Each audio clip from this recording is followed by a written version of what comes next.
Hiyo ndio dunia mdogo wangu. Hii hapa nyingine. Kuna wadada wawili. Mmoja, yeye kwao ni Chunya, yaani wana hela hela kwao, wana makarasha haya ya kuchimba madini. Sasa unajua kwenye madini kuna matajiri wengi sana kwenye madini, na unajua yani kwenye madini you can't survive bila uchawi hivyo.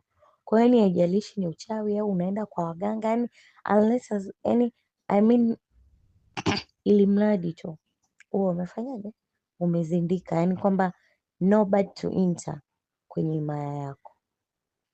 Sasa unajua huyo mdada tayari ana namba, yani mara nyingi huwa anashinda huko kwao, ni wakubwa kwetu. Mi kanipita miaka mingapi? Mitatu. Yes, kanipita miaka mitatu. Sasa unajua ile mtu kwenye hayo makarasha anakuwa ana namba za watu wengi, matajiri wengi, nini hivyo. Basi hiyo siku rafiki yake kapiga picha nzuri, unajua ile kupostiana, kaposti yule rafiki yake huyo wa Chunya naye akaiposti wapi, status. Kuna huyo tajiri mmoja akaona, ni tajiri mkubwa tu hapa Tanzania, siwezi tu nikakutajia tu jina kwamba ni fulani direct. Basi alivyoona akamwambia niwekeze basi kwa huyo, umeona. Akaambia sawa, hamna shida. Huyo mdada huyo wa Chunya akamtafuta huyo rafiki yake, yaani ngoja tuwape majina. Huyo rafiki yake tumwite nani? Tumwite labda Grace, alafu huyo rafiki yake mwingine tumwite Aisha. Sasa wewe Aisha ndo sasa uliyepostiwa, Grace ndo wa kwenye migodi huko. Basi Grace akamtafuta Aisha, shoga yangu, nimekuposti mtu fulani kafanyaje, kakupenda. Yule kushangaa, wewe fulani kweli? Wiwi, si unajua kuchanganyikiwa ile unaweuka, mbona huyu ni tajiri ana hela nini hivyo? Wiwi anauliza mabibi, kweli ni fulani? Ndio ni fulani.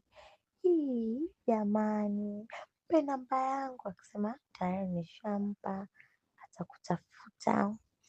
Sawa sawa. Kweli akamtafuta. Alivyomtafuta, kwa sababu huyo tajiri yeye anaishi Dodoma, Dodoma na Dar. Kwa Chunya uwaga anaenda kusimamia madini, umeona? Yani yes, yani anaenda kusimamia ile migodi yake. Kwa huwa haendi mara kwa mara, anaenda for a reason. Sasa makazi yake makubwa ni Dodoma, umeelewa? Basi akamwambia hivi, alivyomtafuta akamwambia hivi, mi nataka uje Dodoma na kukatia tiketi hapo ya ndege business class. Akaambia mimi sahizi siwezi nikaja kwa sababu nimebanwa na majukumu, maybe kama wewe utafanyaje, utakuja.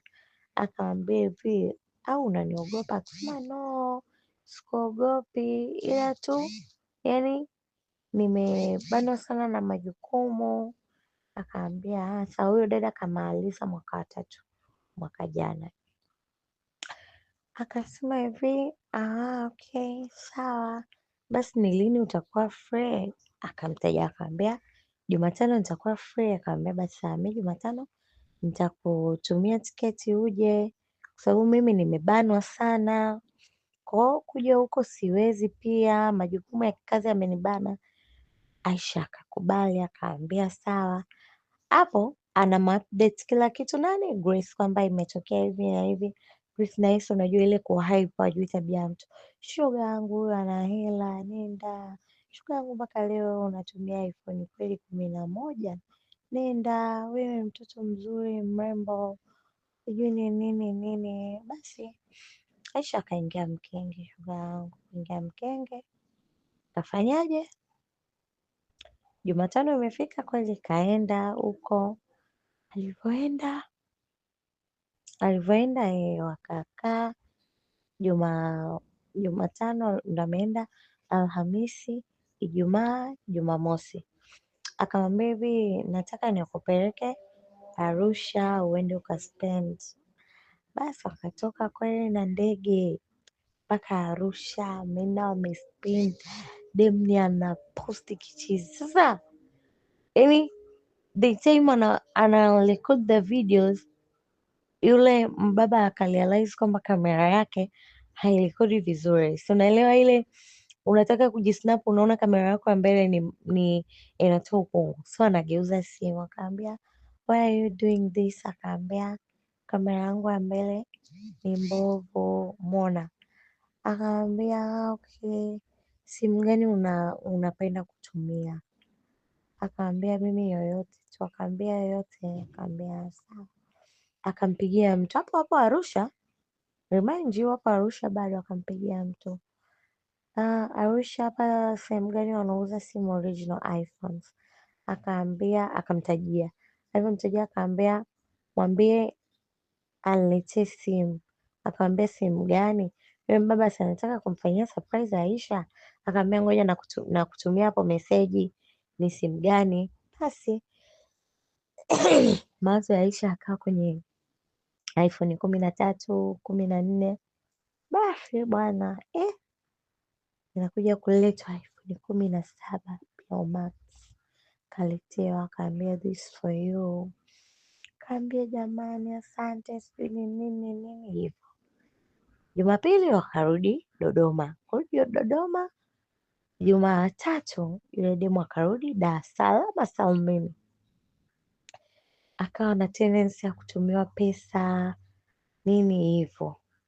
Sasa nikapita miezi kama miwili, alikuwa anadaiwa kodi na yule baba, kila baada ya miezi miwili anaenda Chunya.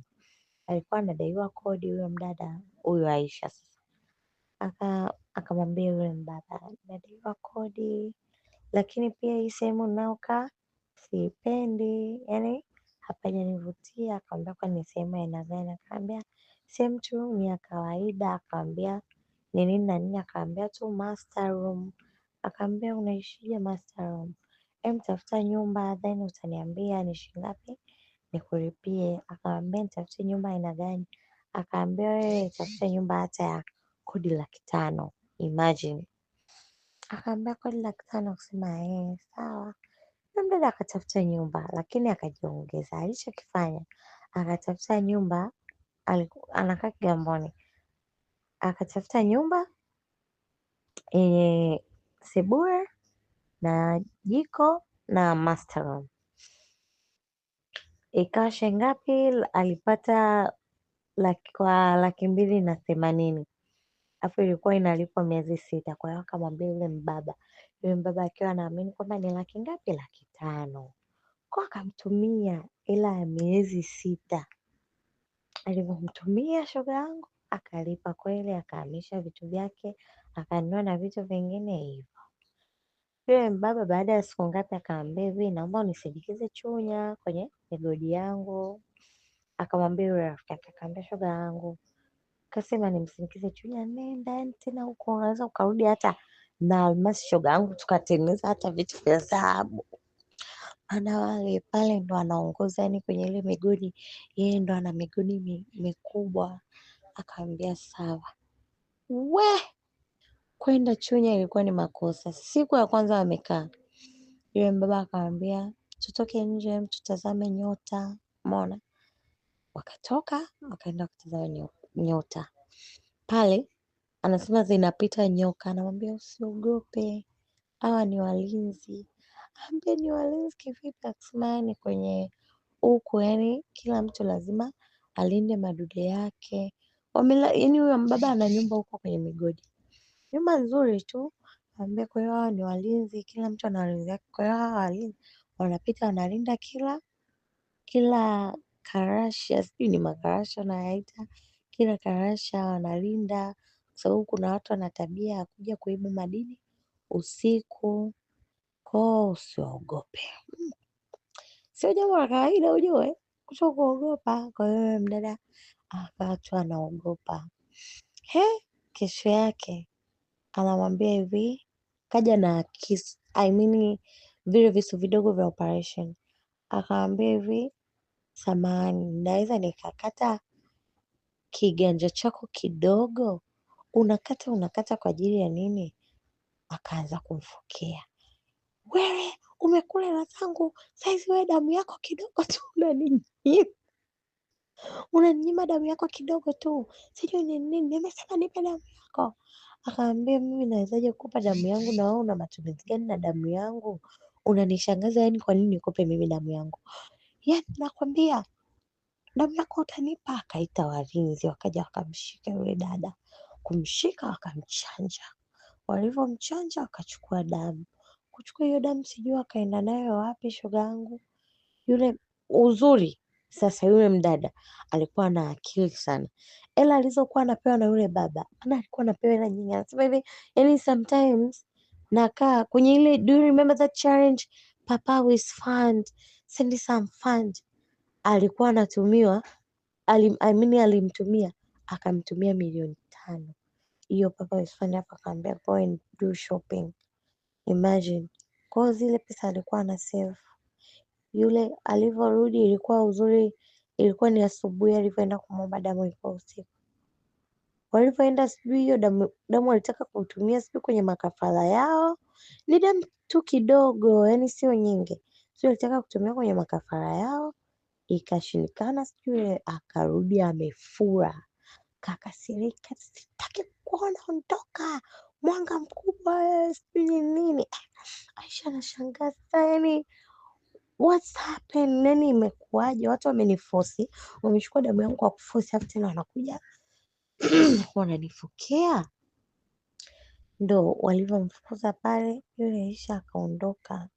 Alivyoondoka anafika, akafanikiwa kuondoka Chunya, akaenda Songwe. Songwe akakata flight zile, unajua alifanikiwa kukata flight kwao, akakaa I mean airport kuanzia asubuhi mpaka saa 10, anangoja ndege ya saa 10.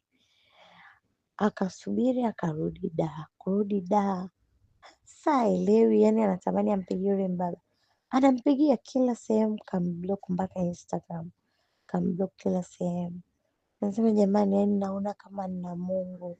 Yani mfano ingekuwa kutokea kitu kibaya kingekuwa kimetendeka. Ndo akamwambia yule rafiki yake Grace, kumwambia Grace sasa ikabidi afuatilie, na yeye akapewa story kwamba huwa anatoa kafara mabinti, yani anakuchukua nyota yako ndo anaitumia kule kwenye migodi. Nyie tamaa mbaya sana